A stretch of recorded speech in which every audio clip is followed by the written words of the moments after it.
High, আসসালামু আলাইকুম। আমি নীরব আর welcome to Nirob learn and show take.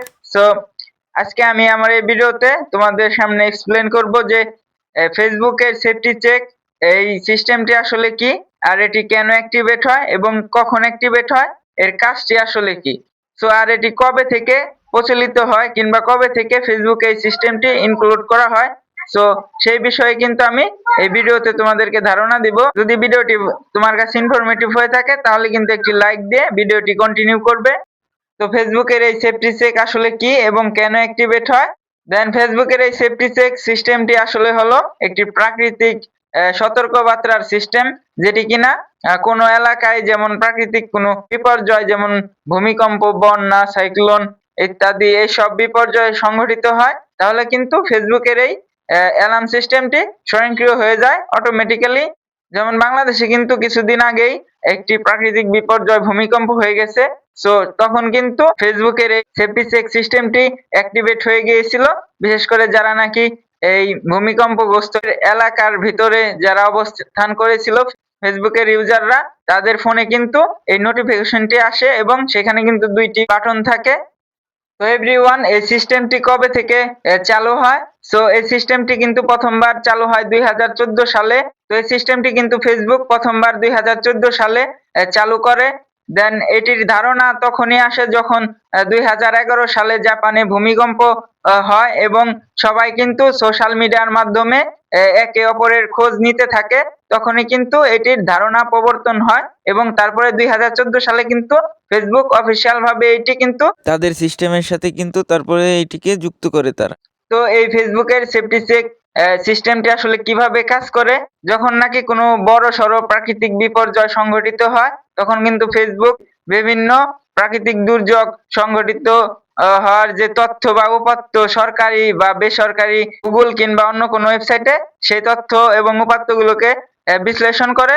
তারপর কিন্তু ফেসবুক একটি মেসেজ পাঠায় ঘটনাস্থলবর্তী এলাকার আশেপাশে যে সব ইউজার আছে, যে আর ইউ সেফ। যদি এই মেসেজটি তখনই সেই ইউজারদেরকেই পাঠায় যখন ফেসবুক মনে করবে তথ্যপাত্রগুলো বিশ্লেষণ করে, যখন সে মনে করবে যে এই ইউজারটি আসলে ঘটনাস্থল বা দুর্ঘটনাস্থলবর্তী এলাকার আশেপাশে কিংবা এলাকার ভেতরে অবস্থানকৃত আছে, তো তখন কিন্তু এই সেফটি চেক সিস্টেমটি অ্যাক্টিভেট হয়ে যায় আর এর কাজ কিন্তু শুরু করে দেয় সে। তো অলরাইট, ফেসবুক কিভাবে বুঝতে পারে যে আপনি ওই দুর্ঘটনাগ্রস্ত এলাকার ভিতরে আছেন? তো ফেসবুক কিন্তু এই ক্ষেত্রে কিছু তথ্য বা উপাত্ত ব্যবহার করে। প্রথমত, যে আপনার ফোনের জিপিএস লোকেশন এটা কিন্তু সে ট্র্যাক করে। তারপরে কিন্তু আপনি নিয়মিত যে এলাকা বা যে শহর থেকে ফেসবুক ব্যবহার করেন কিংবা লগ ইন লগ আউট করেন বা ব্যবহার করেন, সেইটির তথ্য থেকে। আরেকটি হচ্ছে আপনার প্রোফাইলে দেওয়া শহর বা সিটি কিংবা দেশের দেওয়া যে লোকেশন সেটি থেকে, এবং সরকারি বা বেসরকারি তথ্য উপাত্ত প্রদানকৃত সোশ্যাল মিডিয়া বা সংস্থা আছে, সেই সব থেকেই কিন্তু সে এইসব তথ্য উপাত্ত বিশ্লেষণ করে এবং শিওর হওয়ার পরেই কিন্তু আপনি সেই এলাকার ভেতরে অবস্থান করেন কিংবা আপনার জিপিএস লোকেশন যদি সেই এলাকার ভেতরে দেখায়, তাহলেই কিন্তু আপনাকে এই নোটিফিকেশনটি সে পাঠাবে। তো অলরাইট, এখন আমরা জানবো যে আই এম সেফ এই অপশনটি চাপলে আসলে কি হয়। তো তখন কিন্তু আপনার ফোনে এই সিস্টেমটি অ্যাক্টিভেট হয়ে যায় এবং সেখানে দুইটি বাটন থাকে এবং সেখানে একটি মেসেজ দেখায় যে আর ইউ সেফ। তারপর কিন্তু সেখানে নিচে কিন্তু একটি ম্যাপ থাকে যে ঘটনাস্থলবর্তী এলাকার, এবং ডিটেক্ট করা থাকে লোকেশন। তো তারপরে নিচে কিন্তু দুইটি বাটন থাকে, একটি হলো সি ডিটেলস এবং একটি কিন্তু আই এম সেফ। তো আই এম সেফ চাপলে আসলে কি হয়, যখন আপনি আই এম সেফ এটি চাপবেন, তো তখন কিন্তু আপনার প্রোফাইলে একটি স্ট্যাটাস আপডেট হয়। তো এই স্ট্যাটাসের নোটিফিকেশন কিন্তু আপনার বন্ধুদের কাছে পৌঁছে যায় এবং তখন কিন্তু এটি তারা জানতে পারে যে আই এম সেফ চাপার কারণে আপনি কিন্তু সুরক্ষিত আছেন। সো এটি কিন্তু চাইলে আপনি পোস্টে শেয়ারও করতে পারবেন।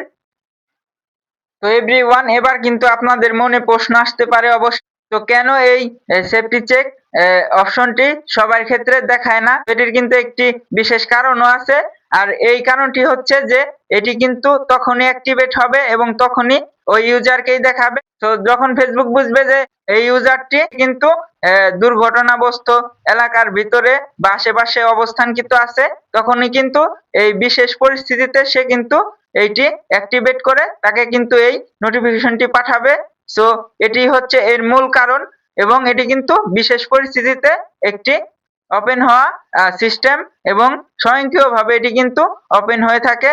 সো আপনি যদি চান যে ভবিষ্যতে এই সিস্টেমটিকে আরো আপডেট বা উন্নত করে ফেসবুক এটি জনসাধারণের ব্যবহারের ক্ষেত্রে বা জনসাধারণের সাহায্যের জন্য এটিকে উন্নত করুক, তো আপনি কিন্তু আমার এই ভিডিওর কমেন্ট বক্সে অবশ্যই কমেন্ট করে আপনার মতামতটি জানাবেন।